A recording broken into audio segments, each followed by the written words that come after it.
master notes. So how are you all? I think hope all you are fine. So please like, share and subscribe to this channel so that you will also get benefit in near future for your upcoming exams. So today we will go MEC 15 comparative literature. In my previous video already I have described Choma Strum by Iver Kalkar. You can go through this video and you will get all the key points regarding of your exam. Okay, so it's also beneficial for your NET exam and also other board exams. So it's not for IGNOU students, it's all about the literature students, English literature students. So as we love English literature, so we will study all of the parts of the literature. So it's also Indian literature and it's also comparative literature, so theory and practice. So already in my previous videos you will get introduction, literature in Indian languages and the idea of modernity, the center and periphery, Choma Strum already I have covered. So now I will cover excuse me, unit 4 Godaan. Okay, so Godaan we will cover, and it is a very well known novel and written by Munsi Premchand, you already know. So as the name suggests, Godaan, go means cow and dan means it's a holy offering of a cow. So what about the cow and how is holy offering and how the story narrates? So we will study all the parts and critical analysis of this story. Okay, so dear students, we will go Godaan by Munsi Premchand in this video. Just a minute, we will go page 46.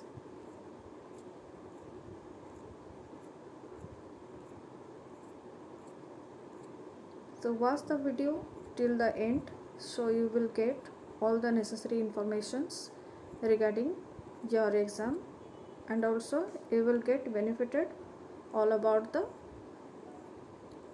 literature study. Okay, so we'll go Godaan, that is unit 4. So Godaan, here it is the objectives, introduction, the well springs of Godaan, the speaking power of the unspeaking cow.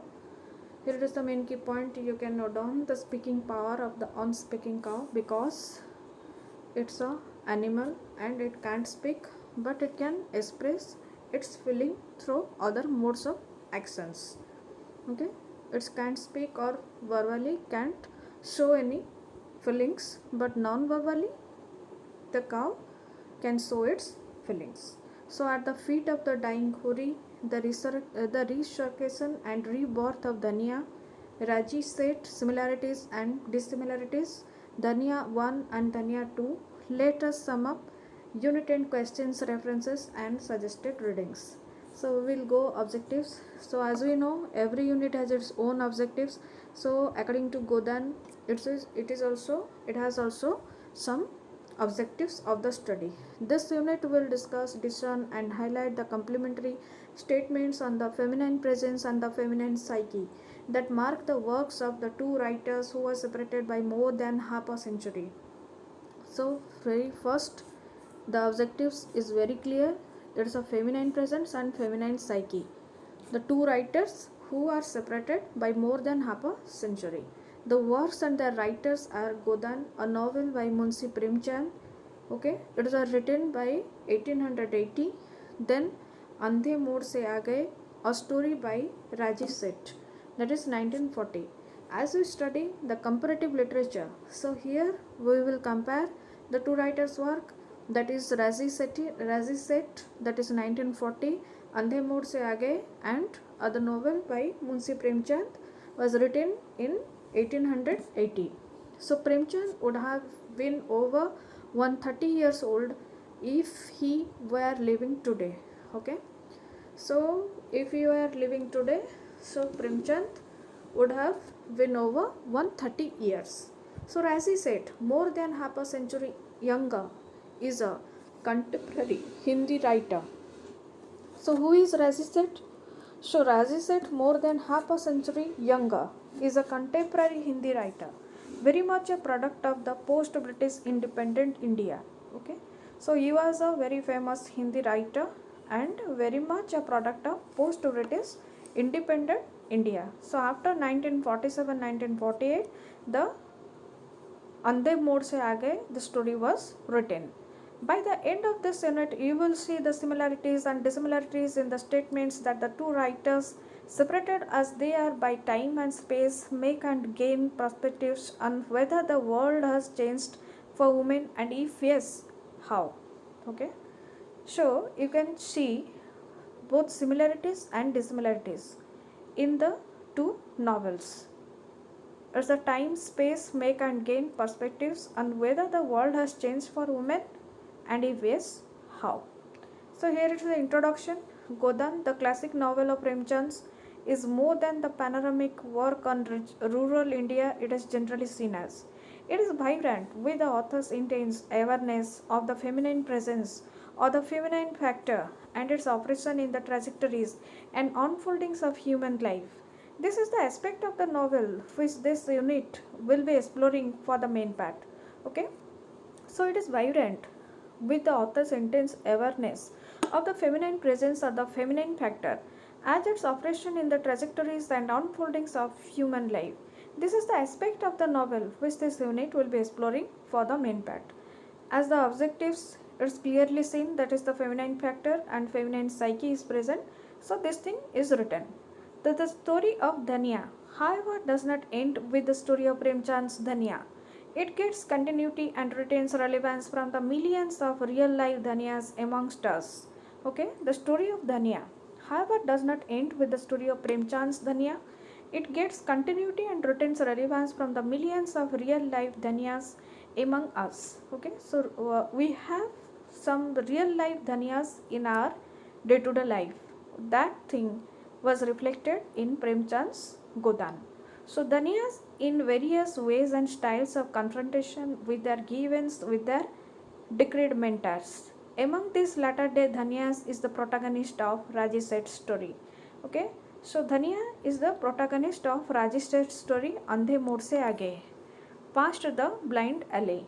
Okay, so the Dhaniya was the character in Godaan and which was reflected in Raji Seth's story Andhe Mode Se Aage, okay, past the blind alley, whose after voice rising from the body of the narrative does not remain private, muted and self-dialogic. Okay, it does not remain private, muted and self-dialogic, though it was the dimension of inwardness and interiority too. Okay, though it has the dimension of inwardness and interiority too. In this story that we shall be viewing as a comparative text to Godaan, this after voice echoes speech that is declamatory of essence in open, classic gestures of appeal, mudras of appeal that resonate with speech. Okay, so it's the comparative text to Godaan, that is Raji Seth's Andhe Mode Se Aage. So what echoes or what speech, what declamatory of essence in open, classic gestures of appeal, mudras of appeal that resonate with speech, we will see. So Premchand's Dhania remains feminine. Okay, Dhania in Godaan was a feminine character. She remains so with a resoluteness that can override the demureness that is still a part of her personality, that she hasn't thrown to the winds, only cast it off when necessary. Okay, that she hasn't thrown to the winds, only cast it off when necessary. So she was a very introvert personality. Okay, very demureness personality. There is classic feel to this latency. It evokes the demeanor of the goddess of Hindu mythology, a demeanor of calm and repose, transformable in a moment of fury unleashed. Okay, so according to Hindu mythology, the goddess, the demeanor of calm and repose. So she was a character of calm and repose and transformable in a moment of fury unleashed. I have taken the story Andhe Mode Se Aage as a representative story of Seth's fiction and also as a contrast to the temper of Godaan. For said Dhanya, the slogan applicable to her when she breaks into her orgy of wholesale destruction, of razing to the ground the tented comforts of a tented life with two male chauvinists in succession, is Lady Macbeth's cry, "Come, unsex me." Paraphrasable here as unwoman me. She is the Durga latent in the figure of the Danya of Godaan. She is her universe. So here see, Ande Mode se aage, there are Rajiv sets fiction and also is a contrast to the temper of Godaan. So it is also a contrast of temper to Godaan. Okay, Ande Mode se aage, contrast of temper to Godaan. For says Dhania, the slogan applicable to her when she breaks into her orgy of wholesale destruction. Okay, so she breaks into her orgy. Orgy means the breaks into her orgasm of wholesale destruction. Okay, of wholesale destruction, of raising to the ground the tented comforts of her tented life with two male chauvinists. Okay, so two male persons are there which she confronts them. So here it is the comforts of a tented life with two male chauvinists in succession is Lady Macbeth's cry, "Come and unsex me." Okay, come and unsex me. Paraphrasable here as unwoman me. She is the Durga latent in the figure of Danya of Godaan. She is her universe. The difference in the temper and makeup of the two Dhanyas is reflected not only in the prose texture but also the writing temper of the two writers. Okay, is reflected not only in the prose texture but also the writing temper of the two writers. So activity 1. Based on what has been said above, why do you think there is such a difference between the two Dhanya? Is the kind of feminism in the present times as depicted by said heroine more effective in your view? The wellsprings of Godaan. The wellsprings of or epicenter of Godaan. The Premchand's classic, thus, can be said to lie in the author's urge to fathom the nature of the feminine factor in life. This urge stands out over and above his poetic yet earthy, fact-filled portrayals of the rural milieu. His readings of the feminine psyche, his deciphering of its nature and makeup overshadow all these accomplishments of craft. His readings of the feminine psyche, his deciphering of its nature and makeup overshadow all these accomplishments of craft. Okay, so his readings of the feminine psyche, his deciphering of its nature and makeup overshadow all these accomplishments of craft. The essence of the deciphering is that woman is the navigator of life. Okay, here it is a feminine psyche, deciphering its nature and makeup overshadow all these accomplishments of craft. The essence of this deciphering is that woman is the navigator of life. She is the one at its helm, the one who steers the ship of life and the beings in it from the waves of turbulence that threaten it time and again to currents of smooth passage. She is the one, it is him, the one who steers the ship of life and the beings in it from the waves of turbulence that threaten it time and again to currents of smooth passage. Okay, who steers the ship of life and beings in it from the waves of turbulence that threaten it time and again to currents of smooth passage. So, woman, like Hindu mythology, the goddess like Durga, she can do everything. So, woman in effect is the void of life. She is giver, conditioned both by her physiology and the psychology bred by it. So, woman is by birth, she is a giver, conditioned both by her physiology and the psychology bred by it. The epitome of this quality of sheer staying power, compound of presence of mind, compassion for fellow beings, human or non-human, and the gods to say boo to custom and convention when humanity demands it, is Hori's wife Dhanya. So who is Dhanya? That is Hori's wife was Dhanya. The epitome of this quality of sheer staying power, compounded of presence of mind, compassion of fellow beings, human or non-human, and the guts to say boo to custom and convention when humanity demands it. That is Hori's wife Danya. So here it is beautifully written. The sentence structure you can see. So Danya's description, as you see, the epitome of this quality of sheer staying power.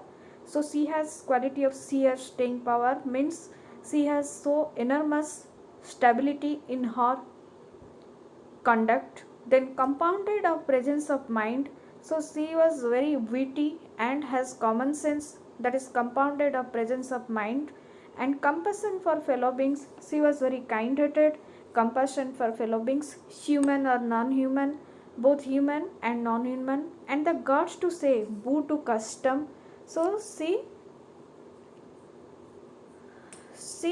observes all the custom and convention when humanity demands it, is Hori's wife Danya. So here it is the Danya's description.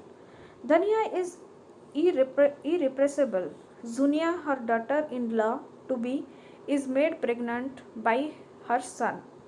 Okay, Gobar, not yet wedded to her. So Danya is irrepressible. So she is irrepressible. Zunia, her daughter-in-law to be. Okay, her daughter-in-law to be is not her daughter-in-law. Okay.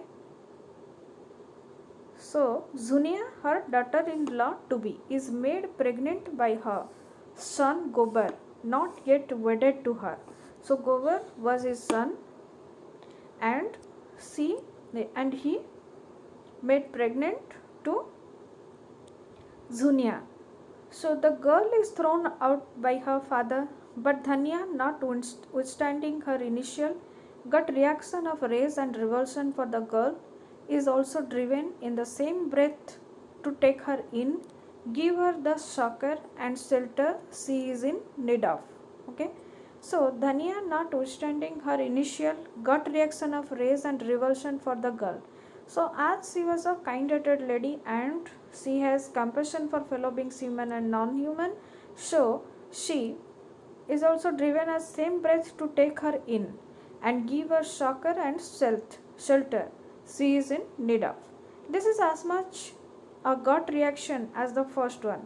Swept by anger, the same Dhanya who just a while ago had come down upon Junia with abuses of whore. Okay, so it is a language she told to her would-be daughter-in-law. So, swept by anger, the same Dhanya who just a while ago had come down upon Junia with abuses of whore, streetwalker, slut, trollop. She who had not so much as set eyes on a man other than her husband Hori. Okay, she who had not so much as set eyes on a man other than her husband Hori was now embracing this sinner with tender words of care and conscience. Dhanya is a born upholder of life, a born celebrant of its celebratability.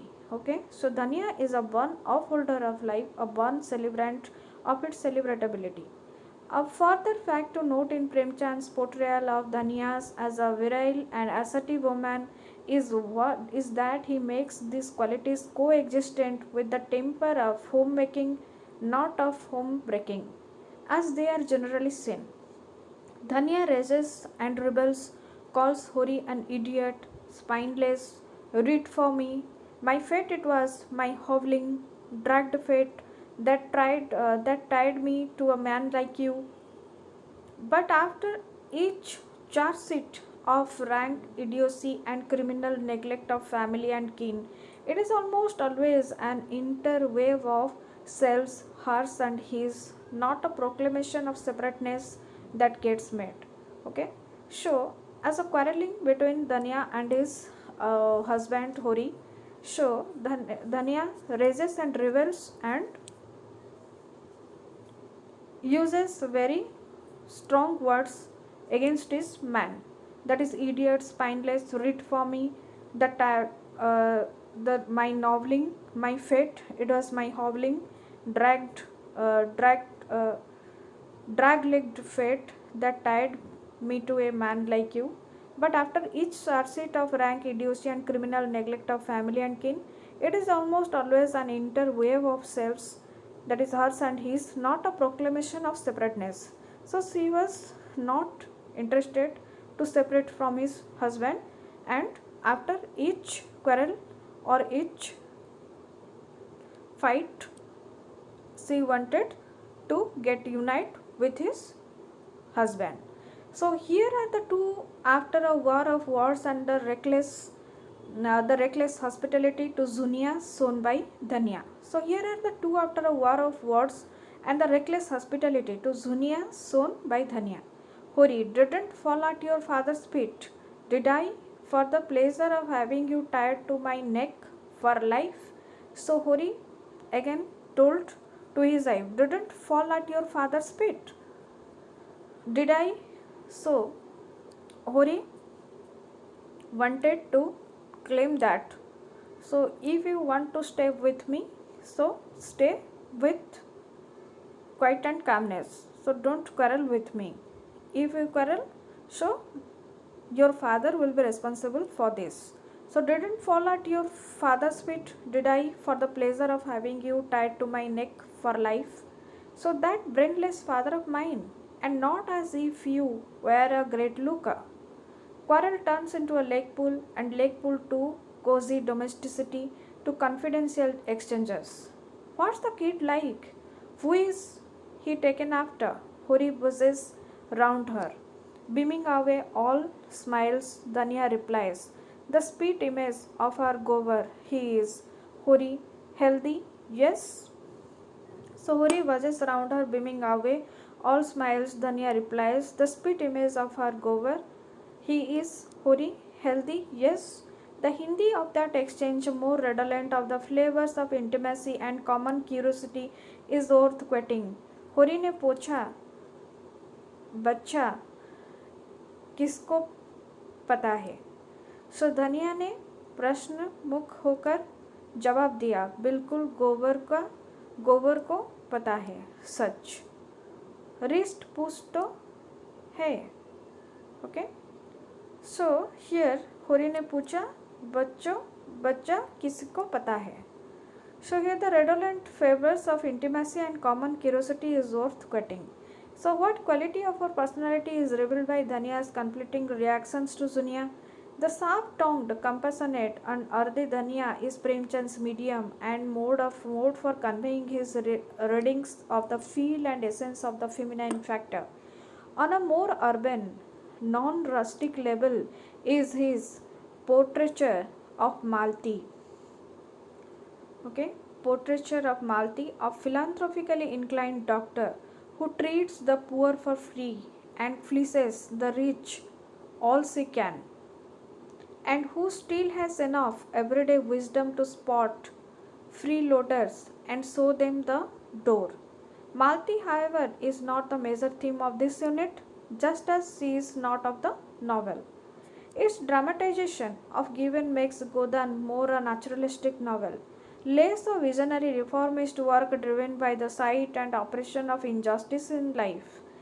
So its dramatization of Givens makes Godaan more a naturalistic novel, less a visionary reformist work driven by the sight and oppression of injustices in life.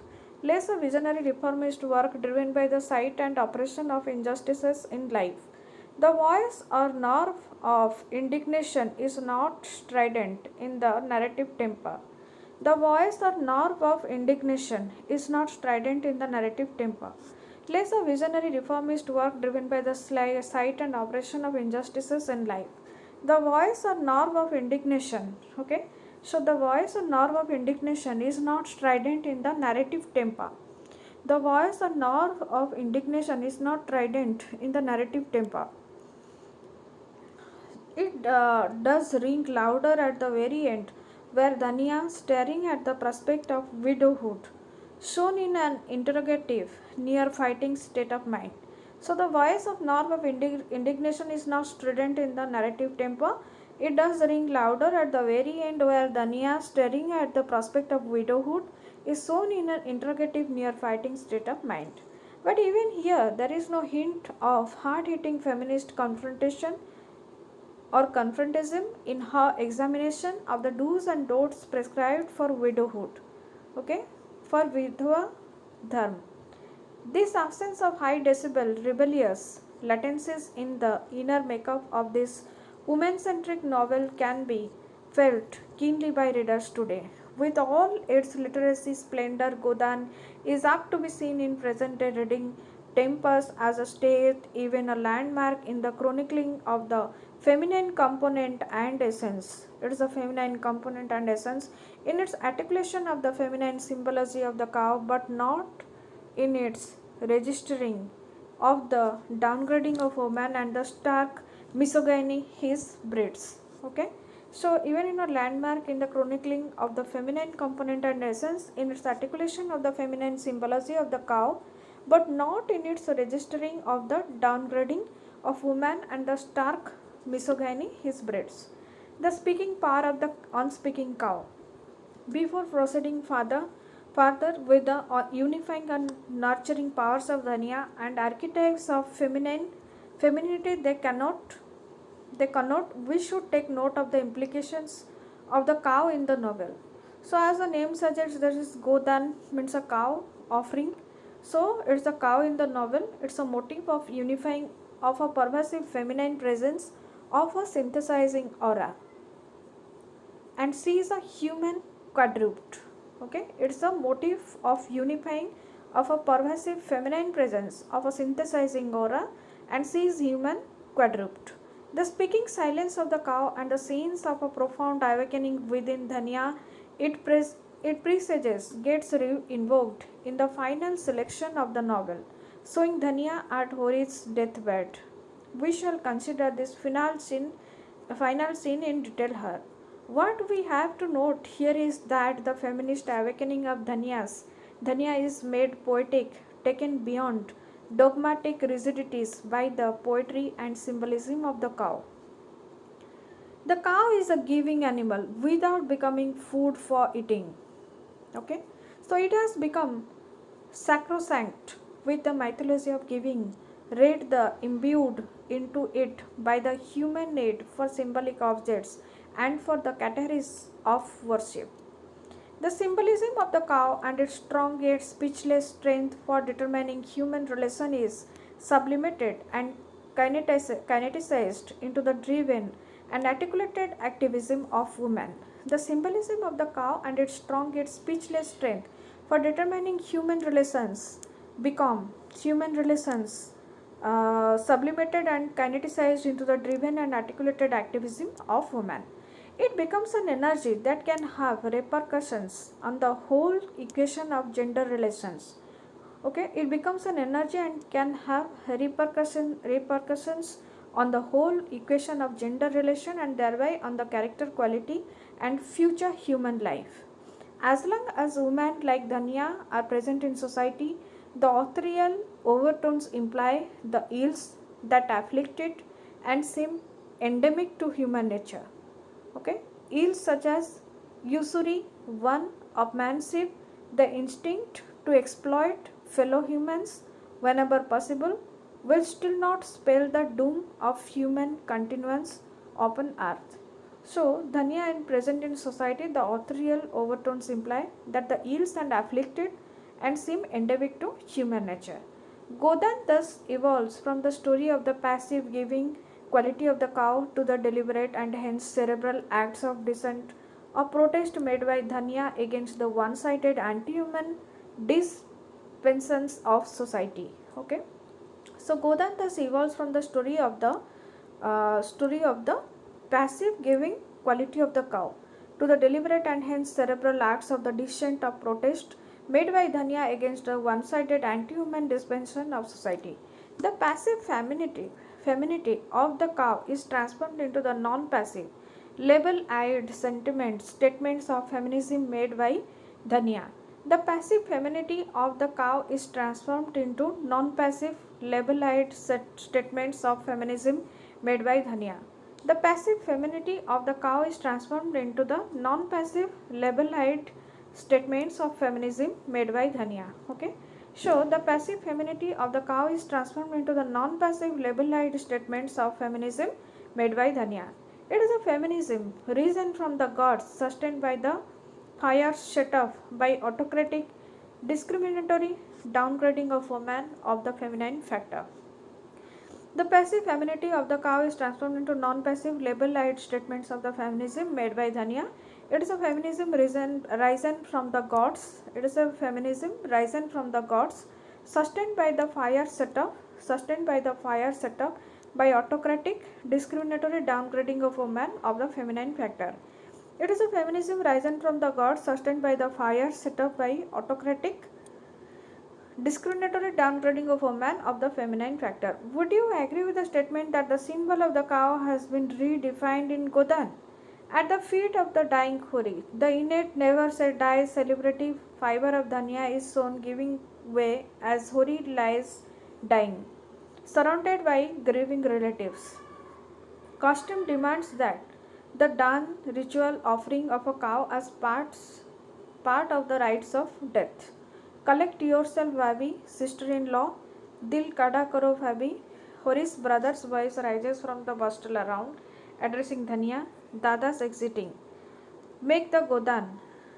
Don't delay. Dhania's reaction her lays bare and brings into sharp focus of Premchand's thinking and outlook on fighting feminine spirit. Here is his portrait of Dhania at his juncture. Seated at Hori's bedside, he says, she has been clinging to hope, fighting hopelessness, eyes streaming, limbs moving machine-like. She is ministering to Hori, rubbing unguents upon his limp body, spooning in liquids down his dry throat. Okay, she is ministering to Hori, rubbing unguents upon his limp body, spooning in liquids down his dry throat. Fighting desperation at the lack of money for medical help. Spooning in liquids down his dry throat. Fighting desperation at the lack of money for medical help.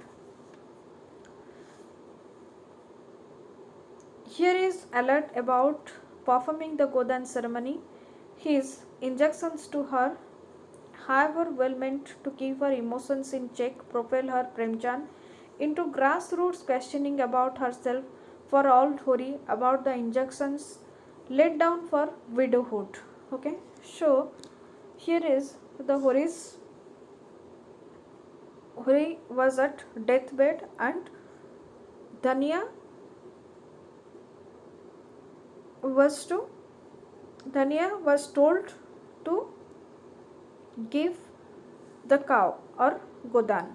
So did she have to be told about her duties to her husband? He who was her partner and playmate in life, did her duties to him consist only of lifelong rituals of mourning? The phrase partner and playmate is Jivan ka sangi in the text. The sense of simultaneity, of interchangeability of feeling and emotion over and above the physical level that the phrase invokes is pervasive in the Hindi.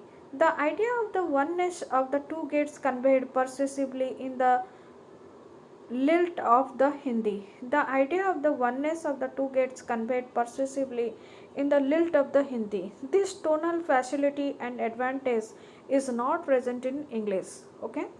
So the tonal facility and advantage is not present in English. It is only present in Hindi. The idea of the oneness of the two gets conveyed persuasively in the lilt of the Hindi. It seems irreproducible, but what the English term partner and playmate has and projects strongly in the sense of a sporty sparring of siblings. This kittenish give and take of blows and smacks, the bodily pairing is accommodable in the philosophical overtones of the Hindi term Jivan ka sangi. One more way to evoke this wholly private sense of oneness with her mate she has is by casting those lines in the first person. How much more head of hat am I to make myself? Are my rights for my husband to be taught to me by a third person? Are lifelong tears and weeping to be my only homage to a man who was my comrade in life? The direct mood one feels makes up for the formal stiffness of the term comrade in life. Do a short compare and contrast note of some 500 words on the evocative strains of the Hindi and English phrases. A whole ethos, a whole attitude to and outlook upon gender equation is being questioned in these lines by the author. More than questioned, indicted, damned, and it is this authorial or personal outcry against the monolith of orthodoxy that is infused into and made to reverberate. In the last line of the novel, which says that Dhania fell down in a heap, Pachad Kakar gir pade. So Dhania fell down in a heap, Pachad Kakar gir pade. A short graphic picture of the chronic want and poverty of the household precedes that line. Like an automation, Dhanya rose, brought out the 20 annas she had earned for the day, shilling thread, and putting the coins in the cold palm of her husband, said to Dattadin standing before her, Maharaj, neither cow nor calf nor money there is in the house. That is all there is. This is his Godaan. Maharaj, neither cow nor calf nor money there is in his house. Okay, so here it is very important. Said to Dattadin standing before her, Maharaj, neither cow nor calf nor money there is in the house. This is all there is. This is his Godaan. That is page 363. It is written. The resurrection and rebirth of Dhania. In that general specific account of the chronic poverty of the house and the oral impact of Dhania's collapse reverberates the resonance of an as yet distant but unthoughable determination of Dhania. This is to form her own equation with her widowhood, clear of social obligations and impositions. Okay, this is to form her own equation with her widowhood, clear of social obligations and impositions, clear of predeterminism of any kind. It is a major breakthrough that she is soon making, relevant at both individual and larger social levels. Her sporadic burst of humanism consolidated at this supremely climactic moment of her spouse's death into a frame of mind and pattern of thought that betoken a deeper change, one at the roots at the level of character. The crumpled form of Dhania will be on its feet again. Okay, what do you mean by the crumpled form of Dhania? So Dhania was heartbroken. The crumpled form of Dhania will be on its feet again. The newly risen Dhania will leave her widowhood in her own way. So the newly risen Dhania will leave her widowhood in her own way, in a spirit that reflects her personal, her very own ways of relating to her man and husband, a being who was her playmate, her alter ego, boon companion, not her boss. It is the ideal of a human bond of give and take, and of the parity of giving and taking between husband, wife, man, and woman, that gets proclaimed in the tableau of collapse, a tableau pregnant with a sense of resurrection. The author's voice and message gets spelled out in that whole sequence and the proposition it makes. And it is not just the husband and wife combined that he has in mind in making that proposition. An overall encompassing desire to make the giving and proffering impulses present in the human mind prevail over the taking, appropriating one's rings in that authorial interceding. An overall encompassing desire to make the giving and proffering impulses present in the human mind prevail over the taking, appropriating one's rings in that authorial interceding. Okay, so human mind prevail over the thinking, appropriating one's rings in that authorial interceding. Further references are possible from the singling out of a particular human trait, the deep-rooted social vices of usury, the open, crass demand for return favors for favors done, even among close relatives and associates, the extreme immoralities bred in the extreme and chronic poverty of the rural milieu, all these become less stark, less conspicuous, less foregrounded by the right to privacy staked by Dhania in her reactions to her husband's death. As long as spirits like Dhania's last are present in human society, human culture will also last, will hold out, Premchand says. And this life sustaining figure can only be woman's, he implies. The sheer vocal power and dimensions of Dhania's personality are particularly marked in this concluding scene of the novel. Dhania's personality are particularly marked in this concluding scene of the novel. Her tone in these last lines of the novel speaks is low, collected, but packed like thunder that can sound distant even when imminent, are the emphatic nose to herself querying about the passive mourning for life role designed for the life of widowhood looming over her. Dhania's personality are particularly marked in his concluding scene of the novel. Her tone in these last lines of the novel speaks is low, collected, but packed like thunder that can sound distant even when imminent, are the emphatic nose to herself querying about the passive mourning for life role designed for the life of widowhood looming over her. So no, Dhania will rise again. She will resurrect.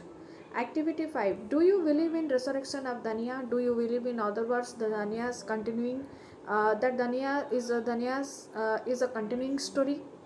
Then we will go Rajiv said similarities and dissimilarities अंधे मोड़ से आ गए. Okay, so Rajiv said similarities and dissimilarities we will discuss.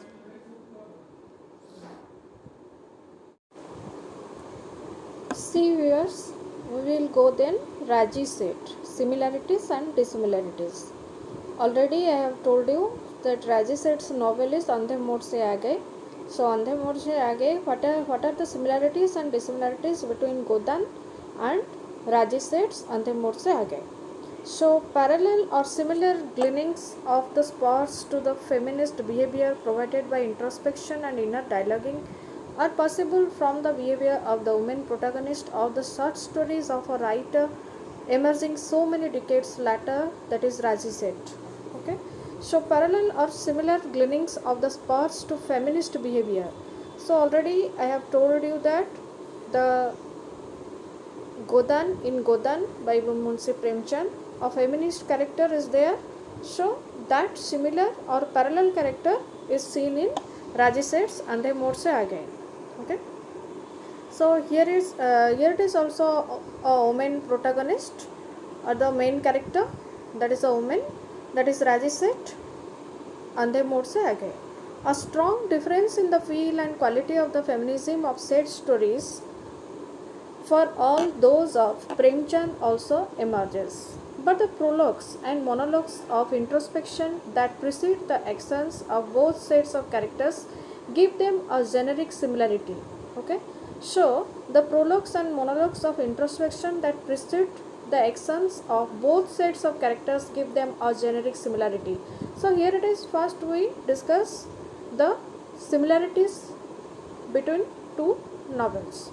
So further differences in the gap between thought and action of two Dhania's Seth's and Premchand's can be stated here. Okay, that is action of two Dhanias, that is Seth's and Premchand's, can be stated here. The gestation period of the two are different in duration and kind. Premchand's Dhanias is longer. The definite individualizing act of hers comes at the end of the novel. Okay. So while in Godaan, the Premchand's Dhanias is longer, while in Rajiv Seth it is shorter.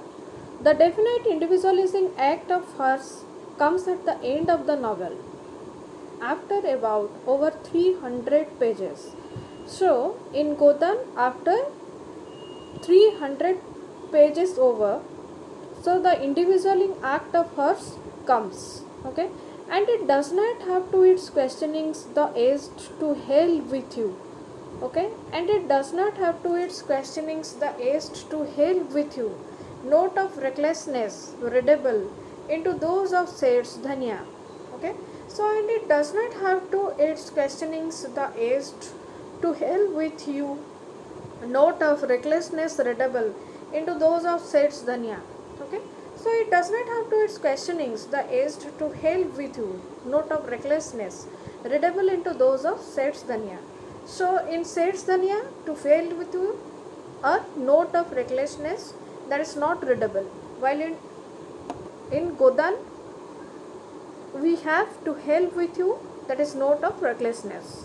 Seth's feminism is more strident in synchronizing with the temper of more assured and extroverted feminist temper of the times.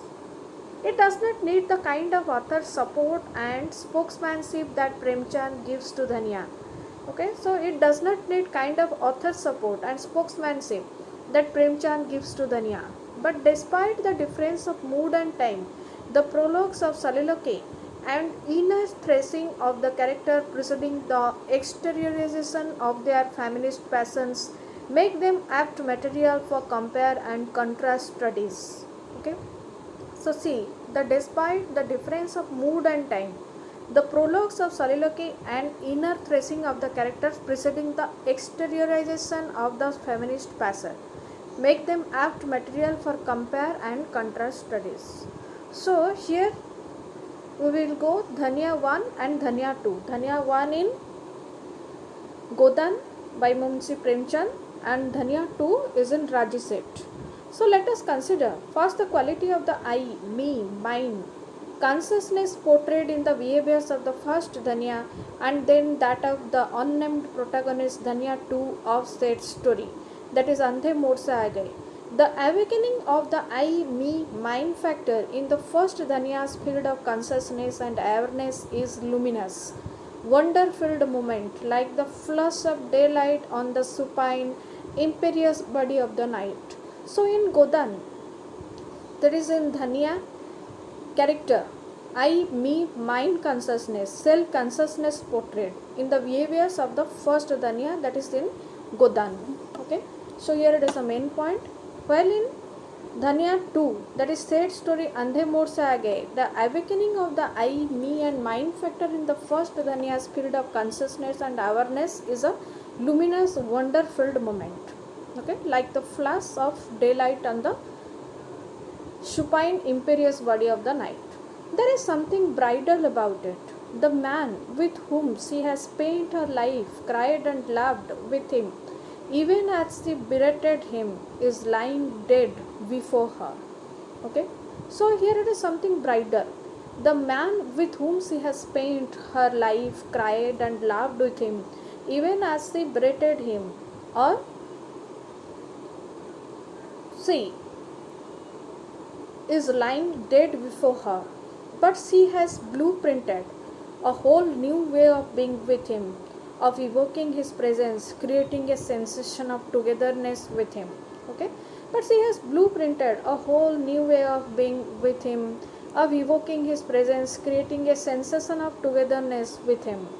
By her resolve to abstain from the lifelong rituals of mourning and penance prescribed for widows. Okay, by her resolve to abstain from the lifelong rituals of mourning and penance prescribed for widows, she reforges her ties with him, rekindles the sense of wonder and elation that her bouts of passion used to leave her with. Okay, so by her resolve to abstain from the lifelong rituals of mourning and penance prescribed for widows, she reforges her ties with him, rekindles the sense of wonder and elation that her bouts of passion used to leave her with. This mystery-filled state of elation and wonder is going to be with her for life. From her resolve to steer away from the rituals of a widowed life. Okay, so from her resolve to steer away from the rituals of a widowed life, she is going to be the sensually fulfilled, wonder-struck bride all her life. From her resolve to steer away from the rituals of a widowed life, she is going to be the sensually fulfilled, wonder-struck bride all her life. Okay, so she is going to be sensually fulfilled, wonder-struck bride all her life, despite a widow, that is in Dhanya in Godaan. So Dhanya 2, Seth's unnamed breakaway protagonist, is far more strident. She emanates from the far more overt, articulate and hard-hitting feminism marking the timescape of Seth's writing. In the course of her caterings to wedded spouse and office boss, she comes alive to a doctrinal and grassroots query of the feminist discourse. Okay, in the course of her caterings to wedded spouse and office boss. So here it is women empowerment also you can see. In the course of her caterings to wedded spouse and office boss, she comes alive to a doctrinal and grassroots query of the feminist discourse. What is she in a man's sphere of being? The inquiring voice is far more aged.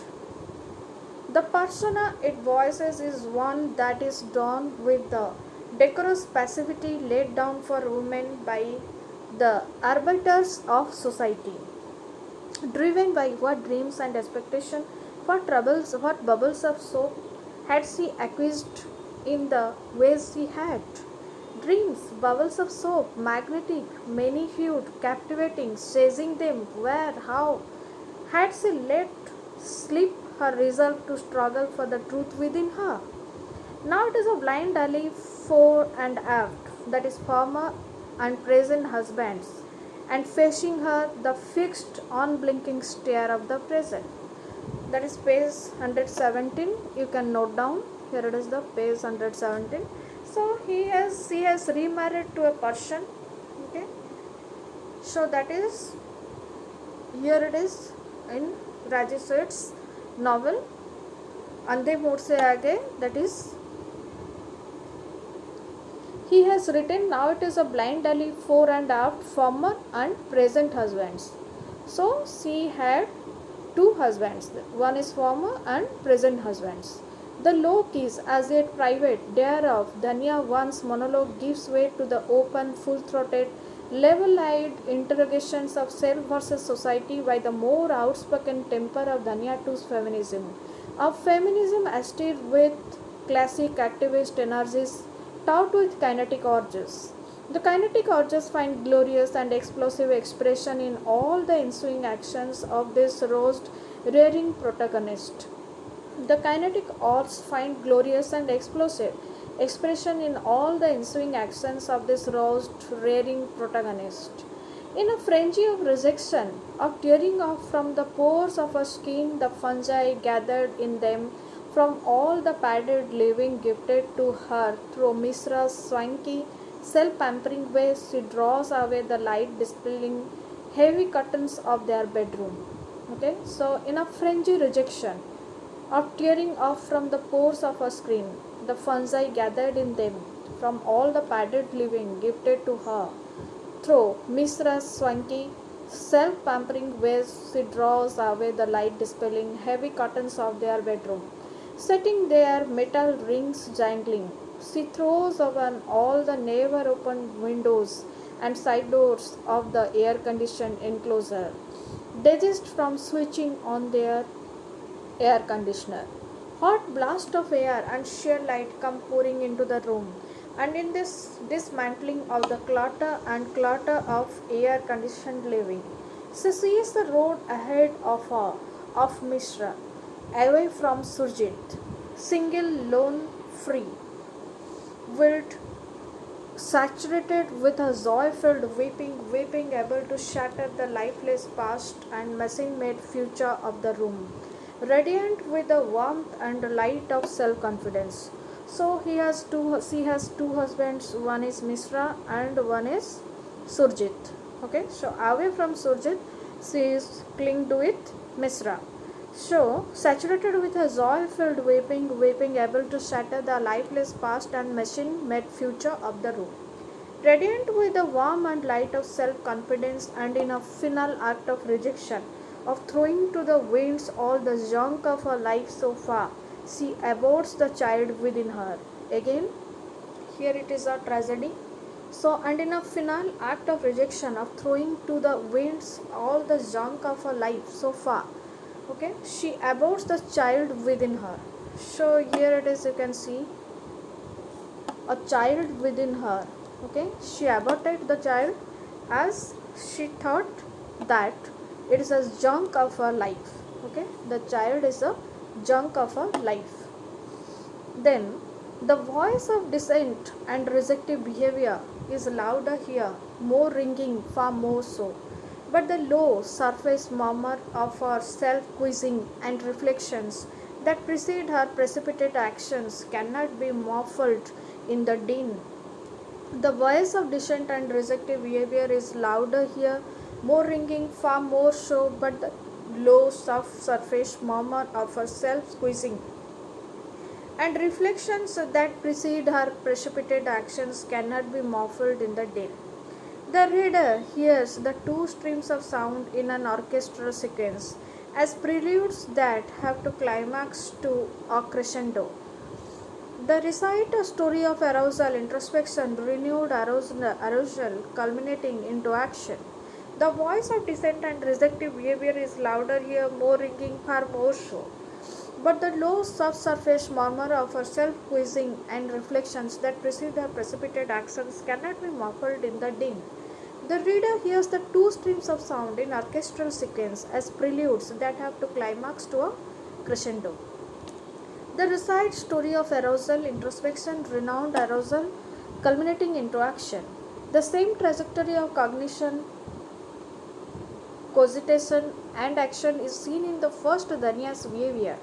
It describes her low. In fact, sound is not a component of her behavior at all in comparison with that of Set's protagonist. But at the juncture of her resolve to abstain from the orthodoxies prescribed for widowhood, the drums of dissent beat clear. Her image at this point of inner resolve is of a woman of erect bearing, form of foot, direct and resolute of look. But high decibels of sound lie packed in this icon of non-verbalism. The high voltage explosive feminism of Set's protagonist and the reined in feminism of Dhanya are the same in their essence. Premchand's compassionate fatherly concern and humanist identification with Dhanya's dogged demand for selfhood in her ways of relating to her husband, dead or alive, presupposes the same catalyst and detonators to overt feminist action as those underlying Set's protagonist. The plucky, rustic, and unlettered Dhanya is singing the same raga as the desperate, unvanished, and fully lettered heroine of Set. Their alaves are similar. The feminism of Premchand, writing in the early years of 20th century, is not different in its internal makeup, and as prelude to action that the feminism of Set some 50 years later. So activity 6 here you can see. Would you agree with the conclusion that the underlying makeup of the two voices, that of Premchand's Dhanya and that Set's, is the same? So here you can say the answer is no, because in Dhanya 1 the protagonist has some fatherly empathy of Munsi Premchand, but herein Raji Seth's, the protagonist is a impart woman. Okay, so this externalizing of ideological fervor makes a person's name given to him or her at birth a minor factor or even a non-factor or circumstance of far less consequence than the churnings of thought and outlook going on within him or her, reminding us of Shakespeare's question, what's in a name? Okay, so here it can beautifully you see, that is what's in a name, that is Shakespeare's question. We can analyze the exteriorizing of ideological fervor of person's name given to him or her at birth a minor factor or even a non-factor. Dhanya imparts on the readers as an implosive or explosive force stripped of all social appendages such as name or class. She is Shakti, who is of no history or origin, is an ever-presence who has the power to become evident and proclaim her presence through the physicality of another man or woman. Okay, become evident and proclaim her presence through the physicality of another man or woman is abstract and real both. We feel such a valorizing of Danya. We hear the timbre of her voice, see that set of her face and body, see the taut precision of her body and face in the final section of the novel where she is shown poised for striking out on her own. Okay, so we feel such a valorizing of Danya. We hear the timbre of her voice, see the set of her face and body, see the taut precision of her body, and face in the final section of the novel where she is shown poised for striking out on her own. Am I to spend the rest of my life shedding tears for he who was my playmate in life? We see her as a woman translated of all the usual tags of identity, name, class, and so forth. We see her as a type, a species newly called without any given name, but possessed of bearing and eloquence of gesture. A name will only be a tag of identity for her, will not contain in its sound and syllable the expansion of the faceted multifariousness in her. Typhoons and cyclones and other mega forces of nature and sometimes given names. Typhoons and cyclones and other mega forces of nature and sometimes given names. Typhoon so and so we read in the media sometimes. These are always female names. The forces are real, the names are convenience. But the femaleness of the names, the unconscious genderizing of the forces of fury is something other than convenience. It stems from the certain kind of perception. Okay, these are always female names. The forces are real, the names are convenience, but the femaleness of the names, the unconscious genderizing of the forces of fury is something other than convenience. It stems from a certain kind of perception. The link between the ideology inspired psychophysical fury and the anonymizing. The disappearance of name is taken to a peak in Rajiset's story. The face and form of an unnamed heroine stay her foregrounded amidst the satir and crash of the destruction she is wreaking on the award of seeing that her home has become for her. The crash of each item in it foregrounds a facet of the life of dumb compliance she has fallen into in the course of her transplantations of herself from husband to office bus. Foregrounds the degradation of these preambulations. An agonized, intense, introspective face and eyes rise in the reader's reading scape. Okay, so what a reader find in Rajiset's अंधे मोड़ से आ गए. Here it is the an agonized, intense and introspective face and eyes. Okay, so here it is the main key point. An agonized, intense, introspective face and eyes rise in reader's reading scape, and you can see here it is the transplantations of herself, that is from husband to office bus, that is foregrounds the degradation of the preambulations. Here it is the main key point. Then we will go, let us sum up. Godaan is a panoramic in its narrative sweep. Its physical setting is restricted to the village Bellary in the province of Oudh of British India, reflecting, one can say, Premchand's own origins. But it transcends geography in its portrayals of the emotional volatility and reverberative powers of the people of this region, which is now called by another name. The transience of formal lines of definitive demarcation is a hallmark of all great writing. Hori, Hira, Vola, Datadin, Matadin, Zunia, Dhania, Gover, the whole gallery of characters shown inhabiting the village and providing the wellsprings of the events of the novel recede in the mind by its end. What the reader is left with are impressions of the latent yet ready to spring powerful and compelling drives of human behavior rise and above the boundary lines of specificities, such as physical appearance and so on. After reading about the externist instincts of the characters, their impulses of the backstabbing for gain, one is left with sheer horror at the criminal impulses present in human nature. Okay, so here it is on horror and at the criminal impulses present in human nature, ready to break out into action at the first chance, horror at the ease with which undercutting is accepted as a fact of life. The cow is an enabling symbol, that is the unspoken truth of a cow The cow is an enabling symbol and factor par excellence of the field of transcendence that pervades Godaan. She makes the reek of underhandedness and instincts of one upmanship in human transactions highlighted in the narrative seem inconsequential. And most importantly, she projects a dimension of the future in human affairs. Her all seeing, all observing eyes and her all speaking mouth suggest a total cognition, seem to be deciphering, perhaps have deciphered already.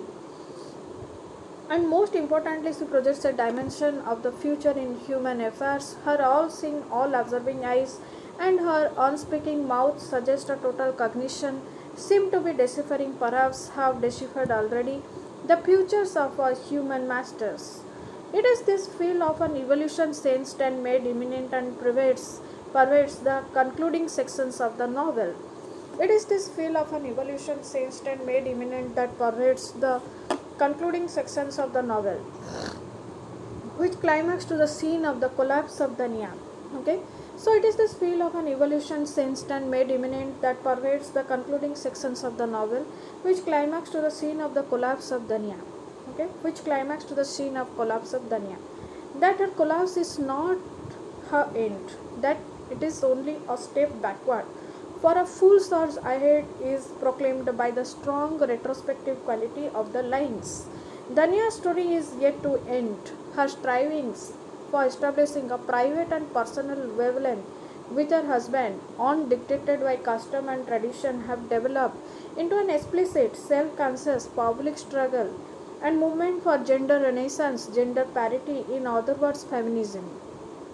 Dhanya's story is yet to end. Her striving for establishing a private and personal wavelength with her husband, undictated by custom tradition, have developed into an explicit, self-conscious public struggle and movement for gender renaissance, gender parity, in other words, feminism.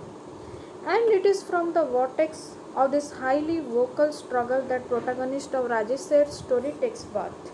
There is a strident, sharp-edged note to her chatter of demands. She exteriorized are her thoughts, so vivid is her verbalizing of them from her body stance, and she needs no name. She is like Draupadi, standing disrobed in the court of Duryodhan.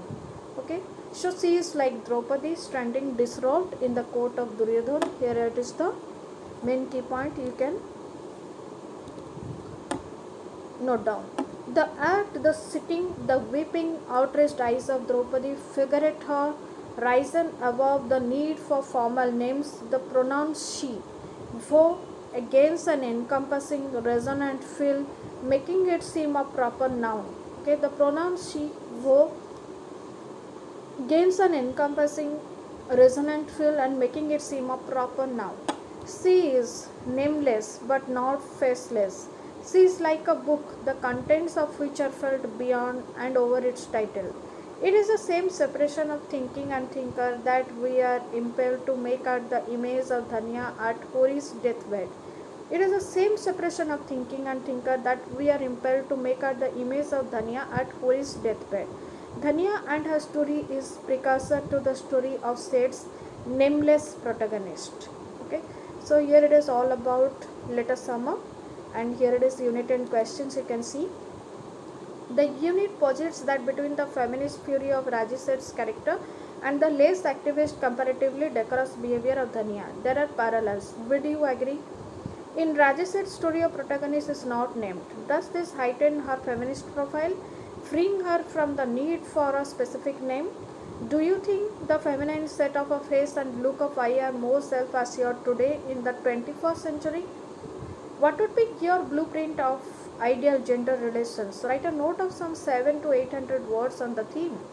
Women are being recruited for active combat duty in increasing numbers. What are your reactions to this trend? Can you think it to our own history of women warriors such as Lakshmibai of Jhansi and some others?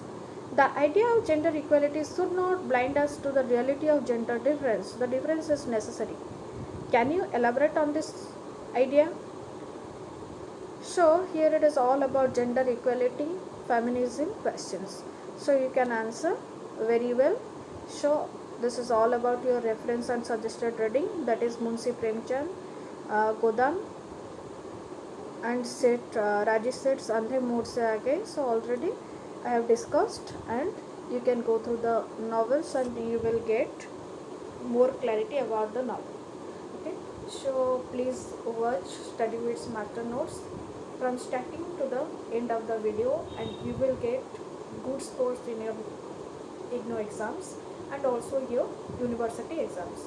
So thank you viewers.